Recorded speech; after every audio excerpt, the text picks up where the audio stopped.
magulang ay kailangan sa mga batang manonood. Halika na! Ako po si Jeneline Mercado at sundan niyo po ang buhay ko dito lang sa Follow That Star. Ako po si Christian Bautista. Sundan niyo po ang buhay ko dito lang sa Follow That Star. And welcome to my car. Welcome to the life of the rich and famous on Follow the Star. I like that intro. Hello po, ako po si Raisa May dito. Sundan niyo po ang buhay ko dito sa Follow That Star. Ito mga girls ko, mga chicks ko.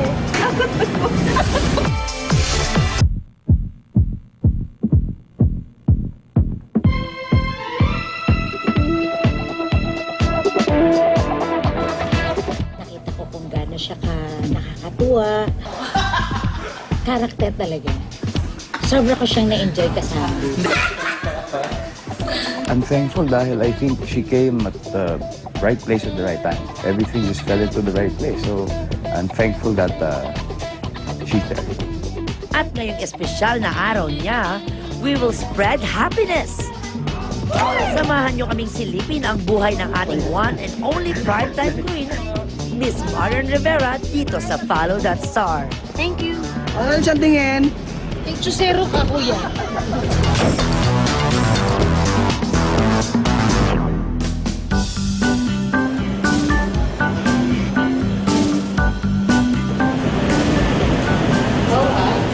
May ganun talaga. Hello? Ano po sinusundan niyo sa akin? Anong be? Nahihiya ako. Bakit pinasalo niyo ako? Nahihiya ako tapos over niyo pa. First time ko mag-General Assembly ko sa Chile.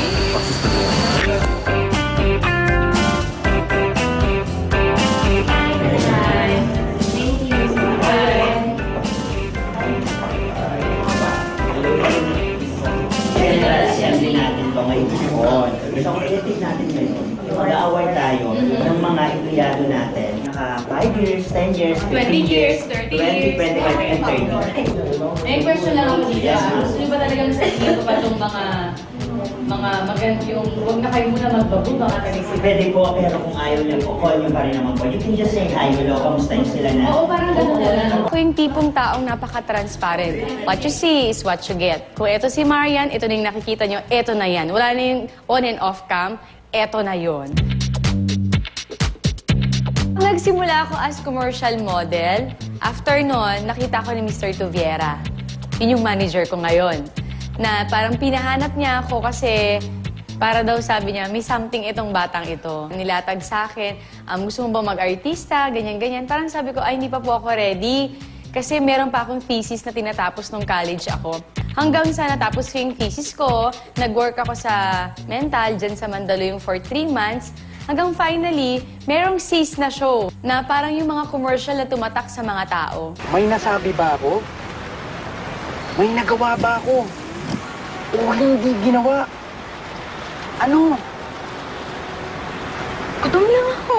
So yung agency ko, tinawagan ako na baka pwede daw ako mag-guest sa SIS. And then finally, kinuha ako ng GMA as dun sa nanay na role na Muli with Alfred Vargas. Raquel, bakit may masakit ba sa'yo?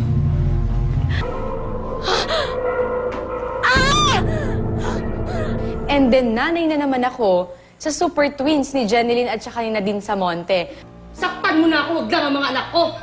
Parang sabi ko, okay lang, ang importante sa akin, maganda yung character na gagampanan ko, nakaka-challenge siya para sa akin, na aarty ako. So sabi ko, sige, kahit nanay, kunin ko yan. Dahil sa Super Twins, nakitaan ako ng GMA na may taglay daw akong pag-arte, bilang ma-arty-arty ako, binigyan nila ako ng letter.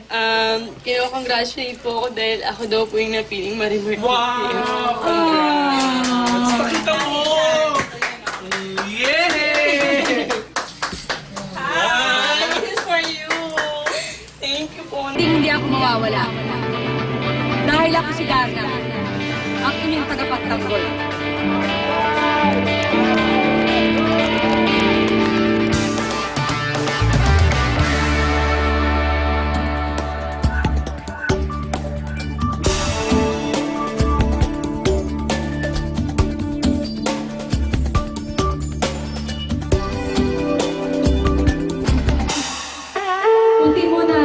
Amaya sa aking kaibigan. Ngunit pinapangako ko, Ito na ang huli. Pasukin na natin ang balay!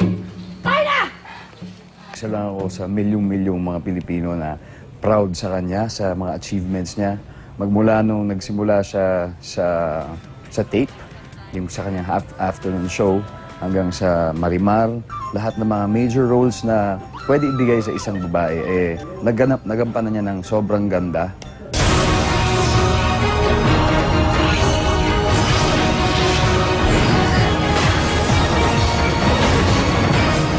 Yung pag-hosting siguro dun sa extra challenge, yung kinuha nila ako, sabi ko, seryoso ba kayo? Gusto niya akong mag-host? Kung manalo man kayo, kung rin tinaya nyo, yun yung babalik sa puhunan nyo. Kung sakali man na hindi kayo pala rin, ibabawas namin yan sa puhunan nyo.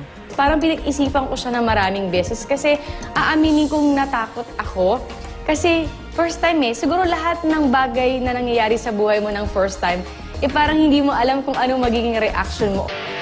Here are our hosts this afternoon.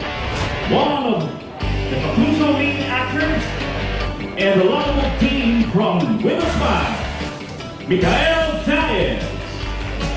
And this year's MSM #1 sexiest woman, GMA's primetime teleserye queen, Marian Rivera.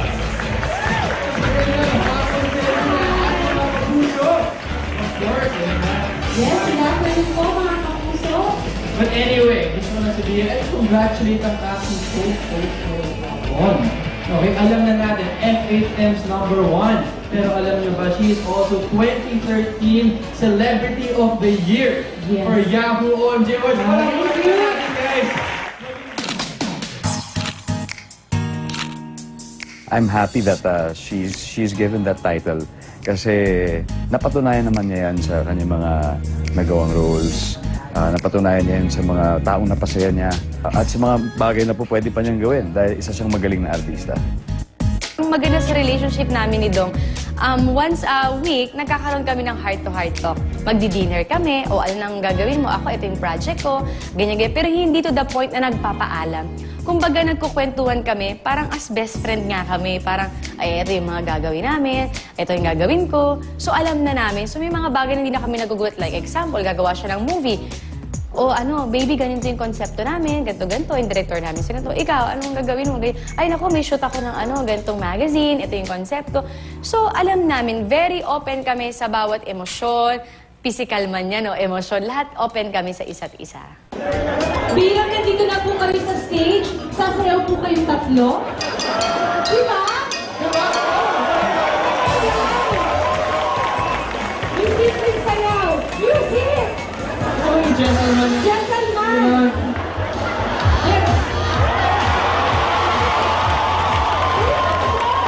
Oh, sir! Kabila! Sabayan natin.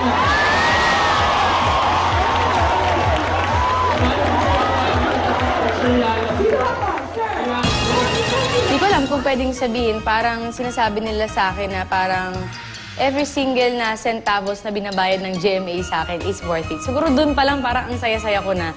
Pero not more on pera. Parang ang saya lang na parang sinasabi nila na ganun akong kahalaga sa GMA. Thank you, sir. Kita niyo naman yung mga boss natin. Palakpakan naman natin sila. Diba? Nakikisa sa atin. Kasi lahat ng nangyayari sa mundo, etong pag-aartista ko and everything, trabaho ito. Trabahong minahal ko dahil sa trabahong ito, marami akong natutunan, marami akong naging kaibigan, at naging malawak yung pag-unawa ko tungkol sa buhay. At lalo kong iniisip kung na gano'n kong kaswerte sa buhay ko at binibigay sa akin ni Lord lahat ng blessings niya sa akin. Alam mo, Mikael, first time ko mag-boast na ganito, kaya sobrang thankful ako. Sana kayo din at enjoy kayo sa muli natin pagkikitong-tipon dito. At sana enjoy natin ito. At sobrang proud ako maging kapuso. Mahilig siya sa cartoons. Pag may free time talaga siya, nanonood siya ng kanyang mga favorite cartoons. And one of those, yung Augie and the Cockroaches. Mas makapalang mukha. Parang isipin mananalo ko sa isang beauty pageant na ako ang kalaban mo. Sulit na sulit lahat.